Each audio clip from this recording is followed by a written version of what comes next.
d'être avec vous ce soir et j'espère que le sujet va vous intéresser, mais je ne veux pas gâcher votre fun. Je parle de la consommation d'alcool et pas nécessairement dépendance. C'est peut-être un thème un peu différent que vous avez entendu jusqu'à maintenant. Santé mentale, des désordres, de surconsommation en vigueur, mais je veux parler de quelque chose un peu plus différent. C'est seulement la consommation et la vulnérabilité, comme Cam a dit tout à l'heure, la vulnérabilité chez certaines aux effets, même avec une consommation minime. Mes objectifs pour ce soir, c'est de parler de surconsommation, de faire la différence entre surconsommation et dépendance, de faire le point au sujet des groupes qui sont plus à risque. Et je pense que ce sera logique à vous autres, mais je vais faire le survol de ça. Et ensuite, de toucher légèrement les approches contemporaines pour dealer avec des problèmes de surconsommation et surtout les interventions brèves. Il y a beaucoup des nouvelles au sujet des légalisations de cannabis. J'étais sur le working group, le task force pour légalisation, pour préparer le terrain un peu et de consulter avec le gouvernement à ce sujet-là. Il y a beaucoup de discussions, un discours assez chaud au sujet du cannabis, mais je veux retourner à mon préoccupation majeure maintenant dans ma carrière, c'est la consommation d'alcool et pas la dépendance nécessairement. Et juste pour faire le point, le premier diapo que j'ai préparé est de faire le point au sujet qui utilise quoi. Les 5 psychotropes les plus consommés en 2011 et ils ne se changent pas plus que ça. Et vous allez remarquer tout de suite que l'alcool reste le produit le plus consommé, c'est légal, par presque 80% de la population. Et on voit par la population en général ici, et les jeunes, 15 à 24, et les adultes, 25 et plus. Et on voit qu'en comparaison, la consommation même de cannabis est plusieurs fois moins prévalente et les autres drogues plus dures encore plus rares. Encore, c'est un autre diapo un peu relié qui fait plus le point qui fait quoi et les tendances pendant les années. Et on voit que chez les jeunes, même pas nécessairement à l'âge légal pour la consommation d'alcool, il y a une consommation importante d'alcool, mais c'est surtout dans cette tranche de la population jeune adulte, 18 à 24, où la consommation est le plus fort. Et le niveau de consommation dans la population reste pas mal stable pendant une période d'à peu près 5 ans. Et pour les adultes 25 et plus, un peu la même chose, peut-être un peu moins fort, mais encore une stabilité de consommation. Juste pour votre intérêt, et j'étais très intéressé moi-même de voir où le Canada se situe en comparaison avec les pays du monde. Et on voit que nous sommes un peu dans la moyenne. Le Canada se situe un peu dans la moyenne. Et certainement, il y a des pays où il y a une prévalence de consommation encore plus forte. Les États-Unis se situent un peu plus bas. C'est un peu logique avec l'historique et le mouvement temperance qui est arrivé dans les États-Unis pendant la Prohibition.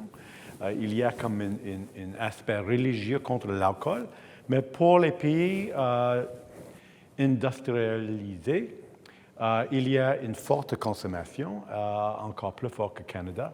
Ce que je trouve intéressant, mais pas surprenant, l'Allemand à une consommation assez forte. Et quand je voyage en Allemagne, je trouve que souvent je observe les gens prenant une bière pour déjeuner, que je trouve intéressant. Mais je pense qu'ils le prennent comme une nourriture. C'est comme un peu une relation différente que nous avons avec l'alcool. Maintenant, je vais faire un petit saut pour considérer ce qu'on veut dire avec surconsommation.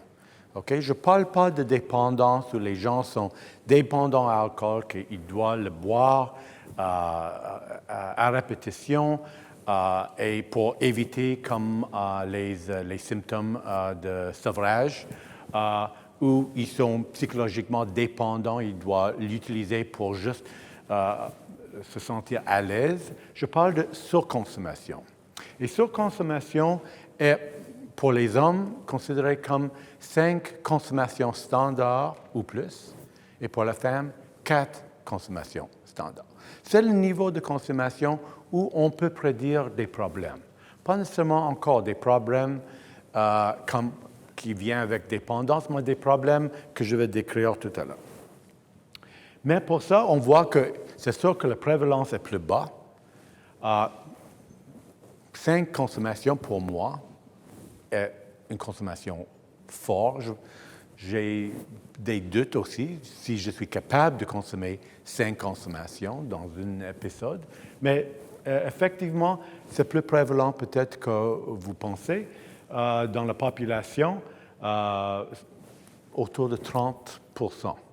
Des gens vont faire le auto-rapport de le fait que des fois, ils consomment 5 boissons standards ou plus.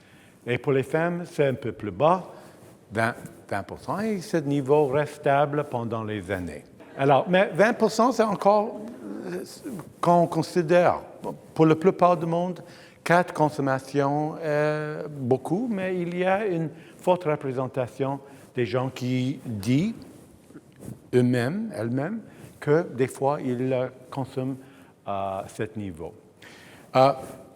Les statistiques que je présente sont les habitudes auto-rapportées par des répondants au téléphone ou dans des sondages et des choses. Et normalement, on considère que c'est des estimats conservateurs, parce que les gens sont gênés de dire, bon, je consomme régulièrement ou même des fois 5 consommations de plus. Alors, on peut penser que peut-être le taux est plus élevé. Juste pour faire le point, comme j'ai dit tout à l'heure, on considère 5 consommations et plus, 4 consommations et plus pour les hommes et les femmes. Et on a un autre critère, ça veut dire la fréquence de ce niveau de consommation. Okay? On dit que 5 consommations dans un épisode, on l'appelle surconsommation. Mais on peut avoir surconsommation, mais répétitive. Ça veut dire que ça arrive comme plus que 8 fois par année. Okay? Et comme clinicien, quand on veut faire une évaluation, et une évaluation surtout de la surconsommation, on va poser des questions. Est-ce que vous, des fois, consommez plus que 4 consommations? Oui. Combien de fois par année? Et on écoute la réponse parce que c'est déterminant. Il y a quelque chose qu'on appelle seuil idiosyncratique. Et si ça prend normalement une consommation assez forte pour avoir un risque élevé, il y a aussi quelque chose qu'on dit idiosyncratique. Ça veut dire que pour certaines personnes, une consommation ou 2 consommations peut avoir des effets néfastes. Okay? Ce n'est pas tout le monde, mais des fois, il y a des gens qui sont presque allergiques à l'alcool et il peut avoir des effets assez importants avec une très faible consommation. Alors, ce n'est pas comme un seuil fixe, parce que des fois, on a cette espèce de seuil idiosyncratique. Et je peux raconter une histoire. Dans la période où j'étais clinicien à un centre de traitement pour la toxicomanie, on avait un patient qui disait je consomme seulement 2 bières de temps en temps. Mais elle était en traitement à l'interne, c'est comme sérieux. Parce que les choses qu'elle vivait après une consommation assez faible étaient étonnantes. Elle a eu des pertes de mémoire complètes. Elle se trouvait dans des situations compromettantes sur le plan sexuel, des gestes à risque, avec seulement 2 consommations. Personne, les cliniciens, ne le croyait pas. On pensait qu'elle était en déni. Mais effectivement, finalement, on constatait qu'elle avait une espèce de réaction très aiguë, même avec une consommation faible. Alors, ça arrive. OK. Qui arrive d'avoir cette seuil? On voit ici un sondage fait après les étudiants. On voit un peu le même chiffre qu'on a vu tout à l'heure. Dans la population jeune, on arrive d'avoir des chiffres un peu plus bas et ensuite, le plus âgé, on devient le moins fréquent à ce niveau est atteint. Et dans un sens, une autre façon d'écrire ce niveau de consommation, en anglais, on dit binge drinking. C'est comme consommation épisodique fort. C'est les jeunes qui sont surtout préoccupés de consommer beaucoup d'alcool à une partie pour vraiment devenir sous. Si on parle des problèmes, presque au point d'un diagnostic, on utilise un instrument qui s'appelle l'audit. C'est un questionnaire de 10 questions, 10-12 questions, et on comptabilise les réponses. Et si on a 8 points sur ce questionnaire, on dit « soupçonne fort d'une problématique, possiblement alcoolisme ». Et on constate encore que dans la population, surtout chez les jeunes et les jeunes adultes, on a presque le quart en général qui va compter un peu sur l'audit à un niveau problématique. Et encore, avec l'âge, il y a un déclin. Pour même des signes encore plus sévères de surconsommation, on a des chiffres encore élevés. Alors, le point que je veux pas vraiment retourner aux chiffres, mais le point que je veux faire est que même si nous avons une certaine crainte au sujet des drogues et au sujet des dépendances, le problème de surconsommation d'alcool est très prévalent, bien plus prévalent que les autres problèmes. C'est quoi les risques de ce niveau de surconsommation? Et je ne parle pas encore de dépendance pour l'instant. C'est sûr qu'après 5 consommations, on serait intoxiqué. Et souvent, c'est seulement la première étape de consommer encore plus. On dit le seuil est réussi après 5 consommations, mais les gens possiblement vont continuer à consommer. Et on peut avoir des épisodes d'intoxication, même de toxicité, ça veut dire qu'on peut être malade ou avoir une surdose si on consomme assez. Mais le problème probablement majeur avec ce niveau de consommation, c'est les blessures. Je vais retourner à ça un peu plus tard. C'est sûr que le risque pour la violence de n'importe quelle sorte, mais aussi sur le plan de violence conjugale, est encore plus élevé. Aussi, on voit que le taux de suicide est élevé parce que souvent les gens font un essai sous l'impact de cette fameuse 4 à 5 consommations. On peut mourir, surtout avec un accident routier et autres séquelles. Pourquoi on a ce risque élevé pour violence, accident? Ben, on sait la conduite avec faculté affaiblie.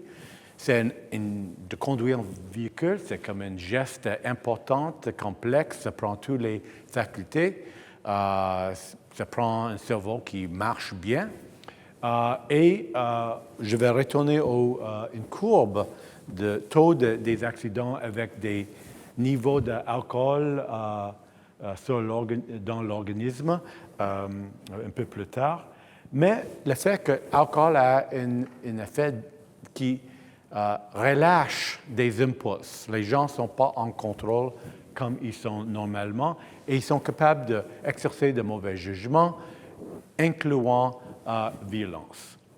Et on sait tous les symptômes des conséquences qui arrivent avec forte consommation qui arrive fréquemment, une liste des symptômes de l'organisme, pancréatite, cirrhose, diabète, c'est ça, alcoolisme, alcoolisation fœtale, entre autres.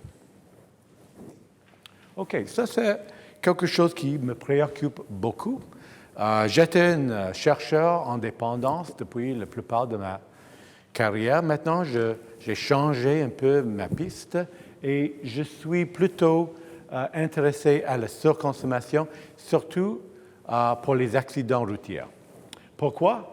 Parce que ces courbes décrivent qu'est-ce qui arrive avec des doses différentes d'alcool. Ici, ça c'est le taux, le risque pour des accidents pas reliés à la conduite. Et ici, pour la conduite, ici. Et on voit que même après une consommation, c'est 14 grammes d'alcool. Ça, c'est en grammes. On voit que la courbe commence à monter significativement après 2 consommations. Alors, les gens sont plus à risque d'avoir un accident.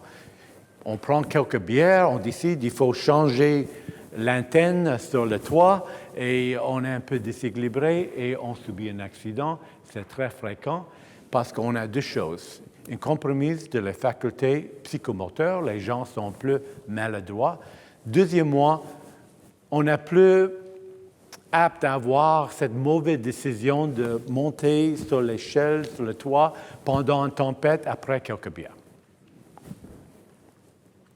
Mais probablement, la chose la plus importante sur le plan des accidents, c'est les accidents sur la route.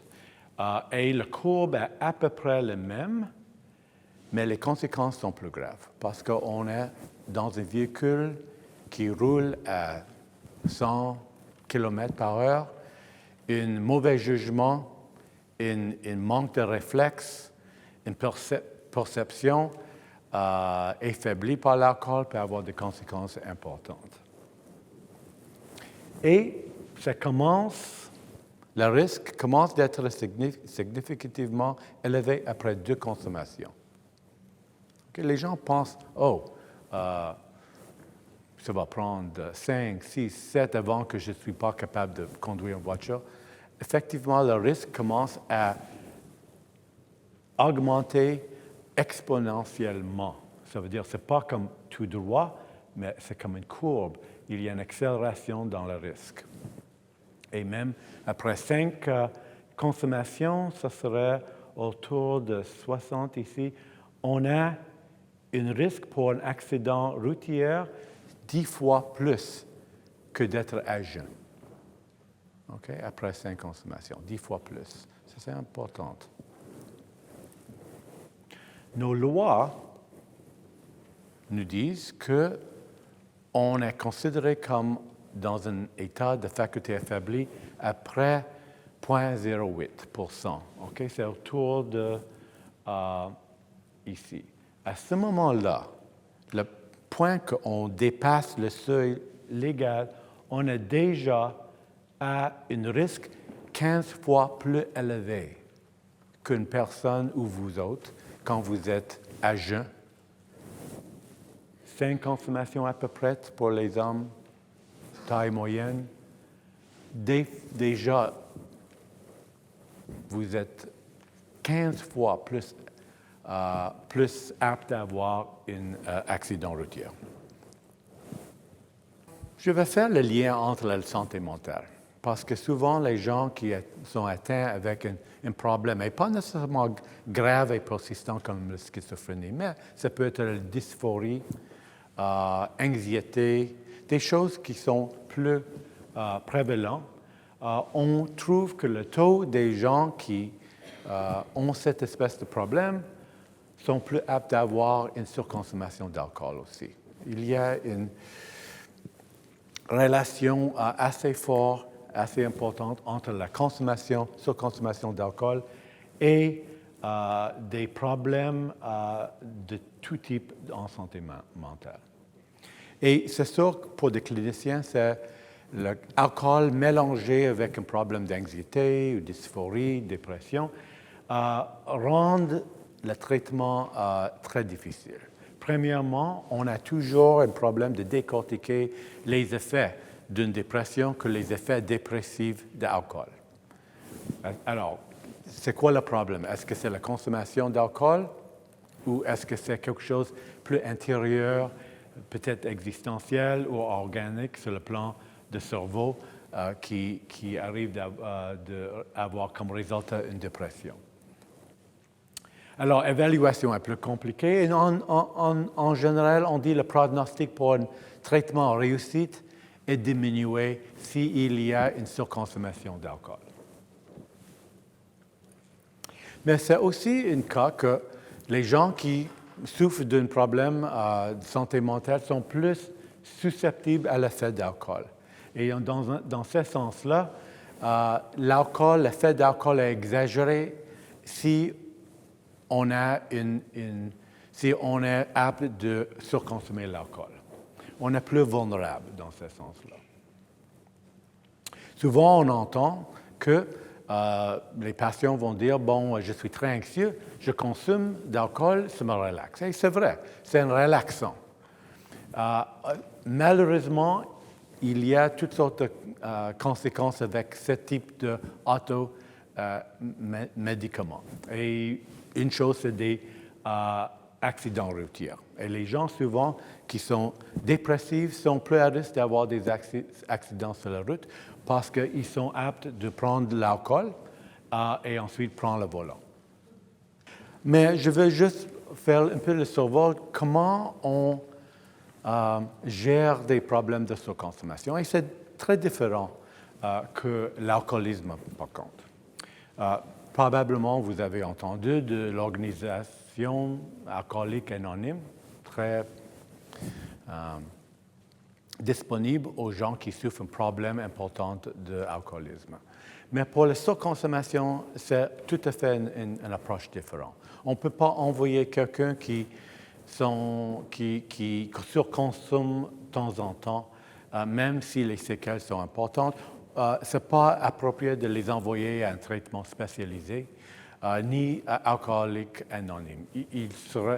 C'est sûr que la personne va se trouver dans un groupe où la consommation est bien plus forte, significante, avec les conséquences plus importantes. Alors, qu'est-ce qu'on fait? Premièrement, il faut détecter le problème. Et vous savez maintenant notre seuil pour le problème. Ce n'est pas comme si quelqu'un consomme chaque jour, si quelqu'un consomme le matin pour dealer avec des symptômes de sevrage, qu'on a toutes sortes de problèmes dans la vie parce qu'on est dépendant à l'alcool. On a des seuils et des critères tout à fait différents. Et sans parler des conséquences majeures, perte de job, perte de relation, on focus sur ce niveau de consommation qui est relié aux accidents routiers ou le risque pour violence conjugale. Le fameux 5 consommations, plus pour hommes, 4 et plus pour femmes. Et aussi avec une fréquence assez importante pendant l'année. Okay? Ce n'est pas si importante, mais assez fréquente. Ce n'est pas comme une fois un jour de l'an. Et la première chose qu'on dit, on demande simplement, est-ce que des fois vous consommez 5 ou plus ou 4 ou plus, dépendant le sexe des répondants. Et on peut toujours demander au sujet des prises de drogue. Très facile. Ce n'est pas un diagnostic complexe. On focus sur ce niveau de consommation fort.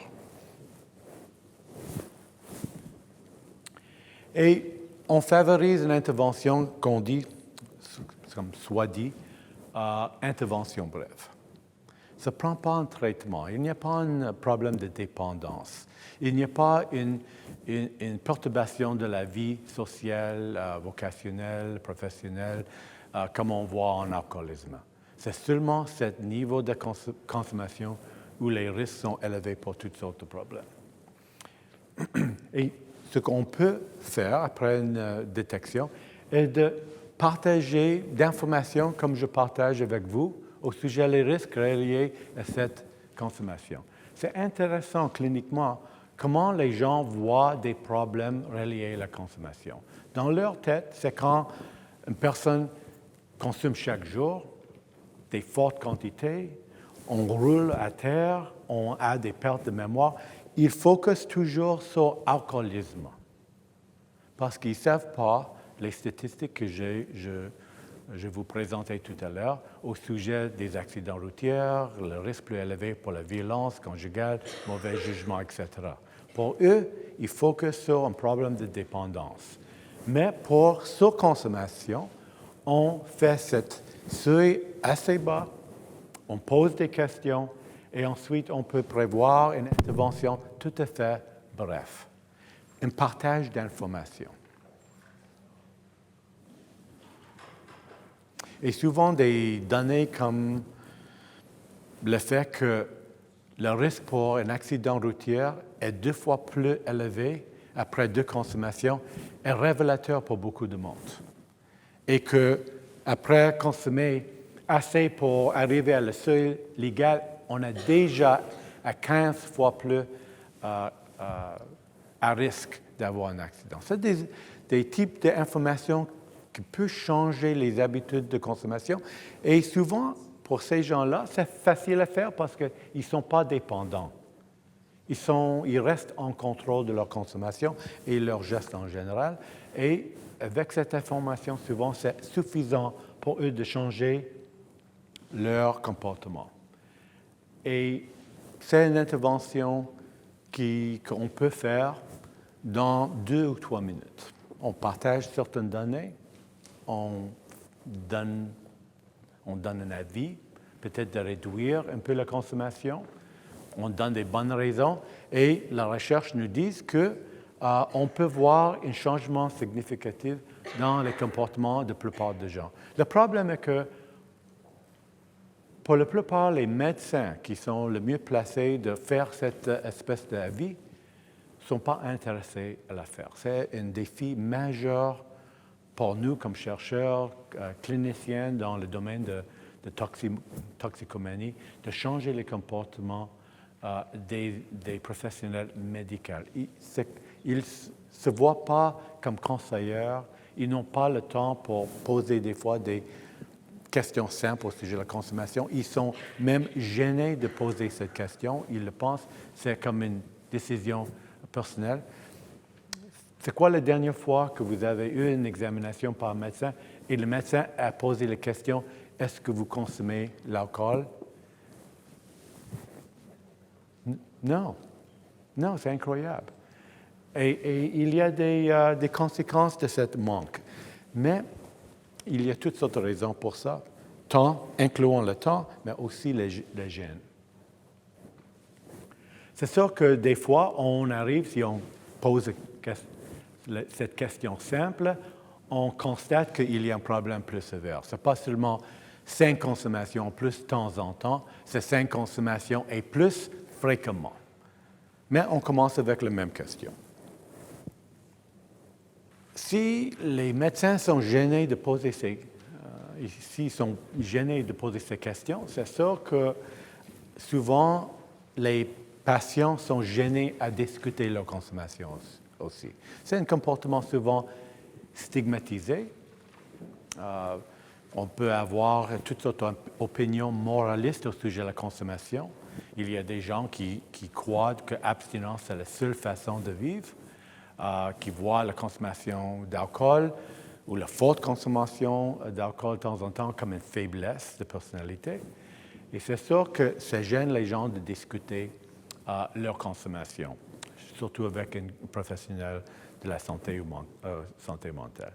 Alors, ce que nous, comme cliniciens, essayons de faire est de créer vitement un climat, soit dit, thérapeutique. Ça veut dire de déstigmatiser le discours au sujet de la consommation en donnant information dans un sens impersonnel, sans pointer le doigt ou de même essayer de convaincre la personne à changer le comportement. On partage information, comme nous faisons ce soir.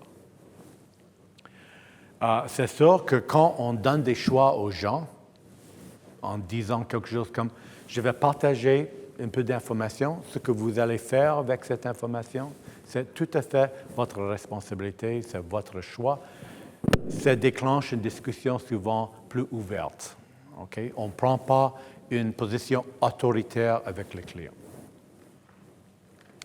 Mais en même temps, on peut dire, écoute, 5 consommations plus, ça augmente le risque significatif pour toutes sortes de problèmes. Conseil clair.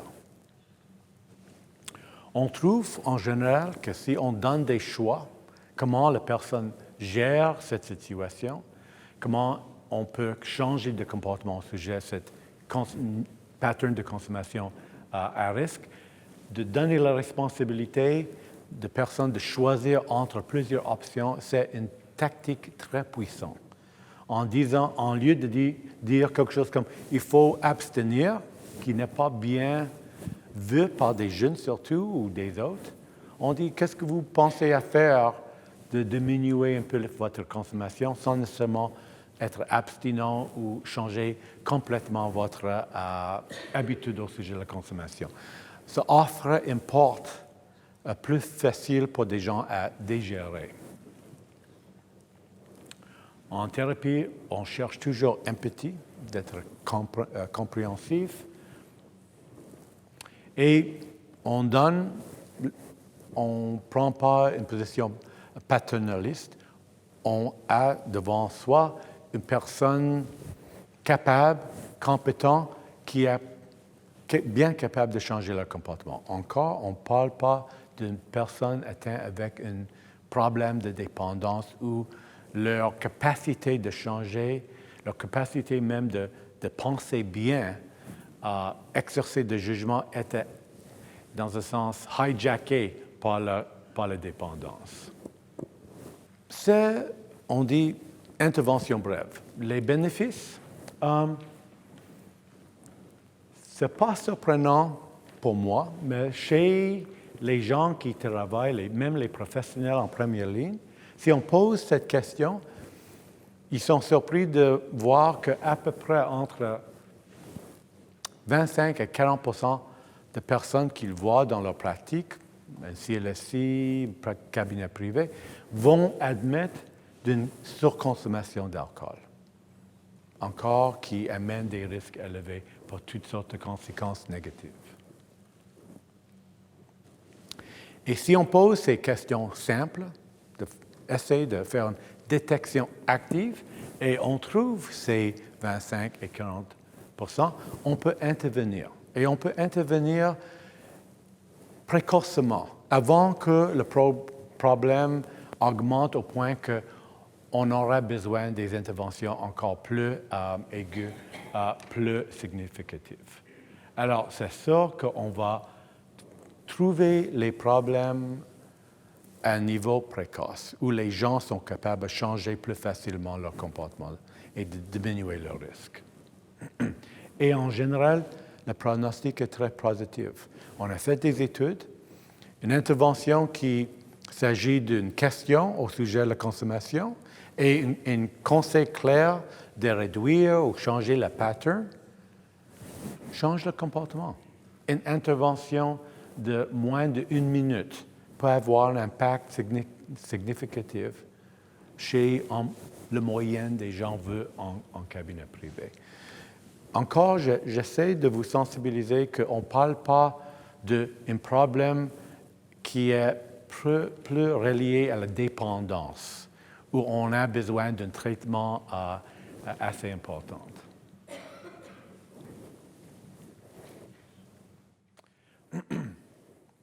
Ce n'est pas des nouvelles, mais c'est intéressant qu'il y a beaucoup de monde dans des rangs, chez les professionnels qui ne sont pas nécessairement au courant de cette simple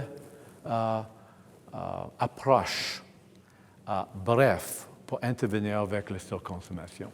Mais on a toutes sortes de guidelines écrits qui essaient de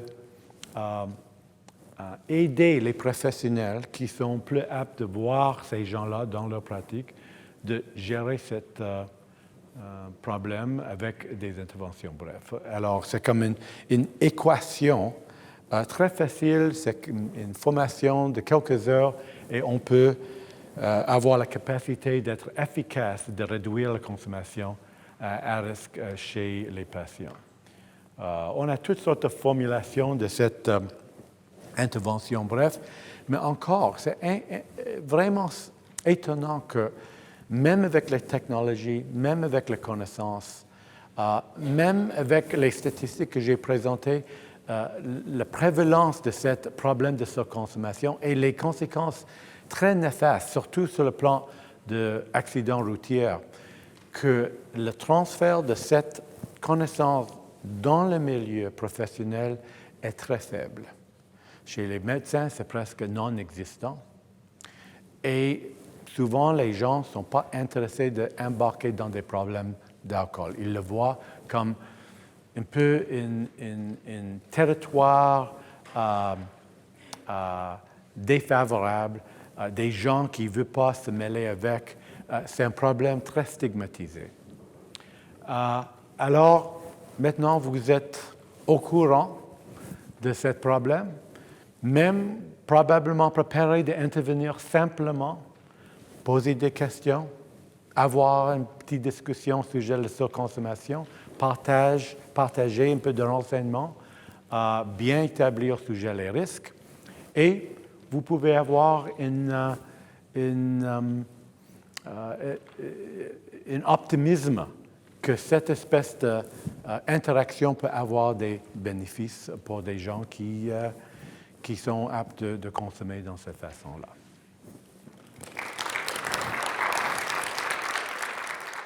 Peut-être vous pouvez élaborer un petit peu sur la question bon, on a parlé de problem drinking, on a parlé de la surconsommation, mais quelqu'un qui boit, mettons, 6-7 consommations par jour, mais spread out, quand même, ça peut causer des problèmes de santé. Est-ce qu'on considère ça un problème et dans quel sens? C'est un problème de surconsommation. Ça veut dire que les gens peuvent changer leur comportement face à la consommation facilement s'ils veulent. Alors, c'est vrai que le plus qu'on consomme, le plus on a des risques d'avoir des effets sur le plan de santé importants. C'est ça. C'est une courbe aussi. Mais dans un sens, question pour les spectateurs. C'est quoi la cause de décès la plus importante dans la population globale sous l'âge de 40 ans? La cause de décès la plus importante chez les jeunes adultes. Accident routier. Alors, oui, on peut aller au point de dépendance, mais le problème, qui est un problème global, le plus important, les décès précoces, c'est avec une surconsommation, pas nécessairement dépendance. Quand les gens me demandent s'ils ont des problèmes de consommation, je demande toujours la question de l'impact sur eux. Donc, si quelqu'un boit 1 ou 2 par jour, ici et là, ça ne cause pas de problème, ce n'est pas un problème. S'ils ont des problèmes physiques, ça devient un problème. S'ils ne peuvent pas s'empêcher de boire, malgré le fait qu'ils ont des problèmes physiques. Mais quelqu'un qui boit juste 12 par semaine versus quelqu'un qui prend 2-3 par jour, même consommation, mais s'il fait ça juste le samedi soir, Yeah, ça c'est un problème. là, ça peut causer des 12 une fois par semaine. ça prend juste un accident grave pour Oui, que c'est oui, un oui. problème. Mais comme j'ai discuté, le taux augmente après 2 consommations pour des accidents. Encore, les accidents, c'est la cause la plus importante sur le plan global de décès précoces. Et on ajoute 2 fois le risque de cette cause. La fréquence de consommation, l'intensité de ce qu'on voit dans les familles, quand on voit beaucoup de membres de la famille, la recommandation souvent, c'est Alcooliques Anonymes qui prêche abstinence totale. Et est-ce que c'est vrai que les gens qui boivent, qui ont moins d'alcoolisme dans la famille, on essaie de recommander plus la consommation contrôlée? Est-ce que vous avez des commentaires sur les 2 stratégies de traitement? Vous voulez toujours me virer vers l'alcoolisme et le risque d'alcoolisme. J'apprécie ça. C'est sûr qu'il y a une côté génétique de le risque pour l'alcoolisme. Il y a des estimats que les facteurs génétiques sont responsables à peu près 40% de risque de devenir alcoolique dans la famille. Mais on commence à constater que ce n'est pas une statistique déterministique. Ça veut dire que même si on a un risque élevé, ça dépend sur toutes sortes d'autres facteurs qui vont déterminer si on devient quelqu'un qui a un problème d'alcool ou non. C'est sûr que si on veut faire un diagnostic ou évaluer pour alcoolisme, on pose la question, est-ce qu'il y a d'alcoolisme dans la famille? Parce que les gens avec une historique familiale d'alcoolisme sont plus aptes à avoir un problème aussi, quelque temps dans leur vie. C'est statistiquement là et incontournable. Qu'est-ce que vous pensez est la différence entre quelqu'un qui est capable de prendre 2 ou 3 et arrêter et quelqu'un qui prend 2 ou 3 puis oublie tout et commence à... Ça, c'est une discussion qui était très vive il y a 30 ans. Ça veut dire que est-ce qu'on peut avoir une résolution d'un problème sévère d'alcoolisme qu'il s'agit d'une consommation contrôlée ou est-ce que l'abstinence est incontournable? Et c'est un débat probablement qui existe encore. Moi, je vois dans ma pratique qu'il y a des gens qui sont capables de diminuer la consommation. C'est comme ils font leur propre réduction des méfaits en changeant leurs habitudes de consommation. Et j'ai vu toutes sortes de façons comment les gens sont capables de le faire.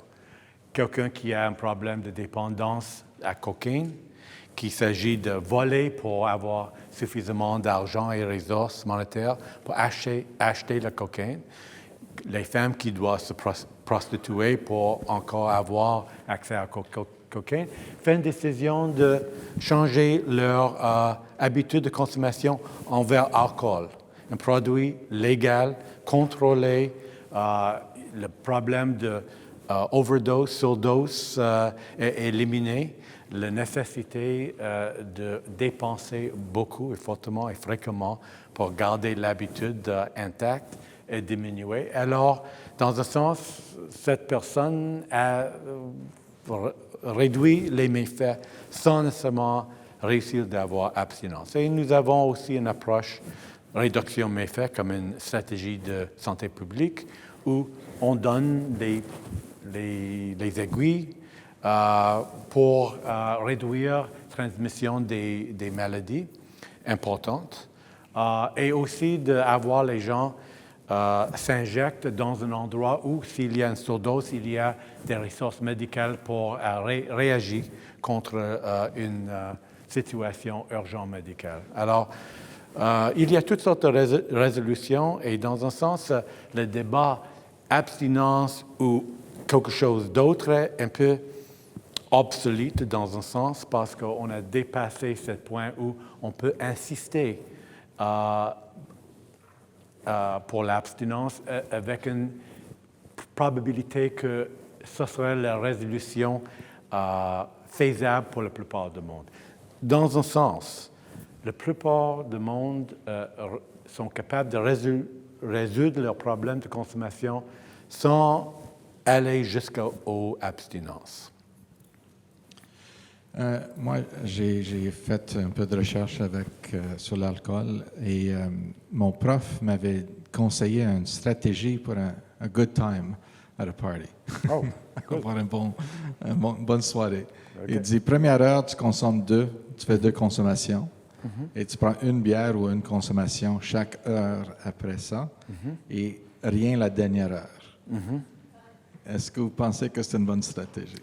Possiblement. Il faut avoir quelqu'un essayer cette pattern et souffler chaque heure dans la ballon pour voir si leur concentration d'alcool reste stable et sous le seuil légal de la conduite avec faculté faible. Dans un sens, c'est intéressant, mais c'est important de considérer que chaque personne a un métabolisme différent. Et la capacité d'éliminer l'alcool est très individuelle. Alors, pour une personne, peut-être pour toi, ça peut marcher pour garder la concentration d'alcool dans l'organisme assez bas pour que vous êtes capable de prendre des bonnes décisions à l'instant. Mais pour d'autres, l'alcool n'est pas éliminé vitement et il y a une accumulation plus importante dans l'organisme. Et on sait que, par exemple, les femmes ne sont pas capables nécessairement de métaboliser l'alcool avec la même vitesse que des hommes. Ça reste dans l'organisme plus longtemps. Alors, avec chaque consommation, il y a une augmentation de concentration d'alcool dans le système et surtout le cerveau. Alors, le jugement est plus, dans un sens, affaibli par l'alcool. Et si on a un homme à côté de cette femme-là, le taux sera éliminé plus vitement. Alors, ils sont capables de consommer plus avec une concentration d'alcool qui ne se lève pas si vite. Alors, possiblement. Ça, c'est la réponse courte. Bon, c'est intéressant. J'avais un client qui consommait pas plus que sa femme, mais lui était arrêté pour conduite affaiblie parce que lui, apparemment, même quand il mesurait avec un petit breathalyzer, ça restait là. Donc, lui, ça prenait longtemps pour métaboliser. Yeah. La raison que les femmes peuvent consommer moins, c'est parce que généralement, c'est par poids. Et à peu près 17% moins par livre pour les femmes parce qu'il y a moins de sang, il y a plus de sang dans les muscles, donc les gens sont peu musclés. Donc, c'est un estimé, 4 à 5, dépendant. Yeah. Mais quand même, si vous êtes un athlète, des choses comme ça, ça prend plus pour saouler un joueur de football qu'un autre. Yeah. Mais en général, si vous êtes plus petite, faire attention parce que 4, c'est quand même beaucoup pour certaines femmes qui sont petits, etc. Mais oui, c'est vrai, en général, on parle des estimats, les moyennes. On doit avoir des critères qui marchent à peu près pour tout le monde. Se rappeler. Mais vous avez raison, c'est très individuel et on voit dans notre laboratoire, parce qu'on donne d'alcool et on a un simulateur pour conduire et pour voir l'effet d'alcool. Et il y a toutes sortes de facteurs qui jouent dans cette problématique. Ça veut dire si vous êtes fatigué et vous prenez d'alcool, vous serez plus affaibli de votre capacité de conduire bien. Si vous êtes un métaboliseur lent, la courbe reste très élevée pour longtemps, pour des heures. Pour quelqu'un d'autre, ça descend après 2-3 heures. La personne a une concentration bien plus faible d'alcool. Très individuel. Et la chose un peu ironique, les gens qui sont plus à risque d'avoir des arrestation pour la conduite de faculté affaiblie, ils ne sont pas capables vraiment de juger la quantité d'alcool ou leur niveau d'alcool. Ils n'ont pas la même capacité de juger leur niveau de faculté affaiblie pour une raison ou l'autre. Peut-être c'est un facteur génétique, peut-être un facteur métabolique, mais ces gens-là vont me dire souvent, parce que je fais des évaluations de ces gens-là, ils vont me dire, bon, je conduisais très, très bien. Oui, c'est vrai, j'ai eu 7, 8 consommations, mais j'étais vraiment capable, tout droit. Ensuite, OK, j'écoute l'autorapport de cette personne, mais j'ai accès de leur rapport d'arrestation. Ils criaient pour leur maman, ils ont tombé en dessous de la voiture. C'était nécessaire de tirer la personne comme toutes sortes de comportements rapportés par la police. Pas une motivation de dissimulation, là, mais leur perception et la réalité peut être très différentes. Pour ma maîtrise, j'ai fait une étude, j'ai donné l'alcool à des sujets. Il y avait 35 qui étaient sur l'effet d'alcool, à peu près 0,1, qui est quand même important pour le simulateur d'avion, quand même. Oui, oui. Et juste par intérêt, à la fin, je demandais toujours, seriez-vous prête à conduire? Et sinon, dites-moi là quand vous êtes prête. De toute façon, on va attendre jusqu'au point que vous êtes à 0,04 avant qu'on vous laisse partir. Parmi 35 sujets, 34, on dit tout de suite, moi, je me sens bien à conduire. Il y en a une qui a attendu 5 minutes, une autre qui a attendu à peu près 40 minutes. Il n'y a pas une qui était sobre ou en bas de 0,08 quand il a dit que je vais conduire. Donc, l'estimation ou ce que les gens présument qu'ils sont capables de faire, parce qu'on développe une tolérance aussi aiguë. Et après une heure ou deux, on pense qu'on est maintenant sobre. En effet, on est loin de l'être. Quels sont les effets de l'alcool sur le cerveau? Est-ce que cela peut causer des dommages irréversibles aux neurones? Absolument. Une séquelle sur le plan neural bien connue et très importante, c'est des syndromes comme Korsakoff et Wernicke. Ça, c'est si on voit des gens qui ont une façon de marcher, comme ils cherchent le plancher, ça, c'est dans la carrière d'un alcoolique, la dernière étape sur le plan des effets néfastes sur le plan du cerveau. Souvent, les gens qui arrivent en traitement ont des problèmes de mémoire, concentration, même des problèmes de type impulsif. Mais avec le temps, quelques mois, 6 mois, souvent les signes de ces déficits diminuent significativement. Alors, c'est quand même un peu un miracle que les gens qui sont très perturbés et déséquilibrés par les effets d'alcool de longue date arrivent de réétablir cognitivement leur capacité de réagir bien, contrôler leur vie, faire des plans, toutes les choses que nous prenons comme acquis. Mais pour les gens avec une historique assez longue, des fois, les conséquences sont on ne peut pas les réverser. Même avec Korsakoff, on peut... Korsakoff, c'est chronique et c'est comme les gens la qui ne savent finalité. pas, c'est une forme de démence causée par l'abus d'alcool depuis longtemps. On peut avoir une certaine amélioration avec... si on réussit d'avoir une période assez longue d'abstinence, mais normalement, c'est comme une espèce de, on dit, organicity qui est chronique et permanente. Encore une fois, merci pour votre attention et en espérant qu'on se voit au prochain cours. Bonne soirée, merci, bon retour.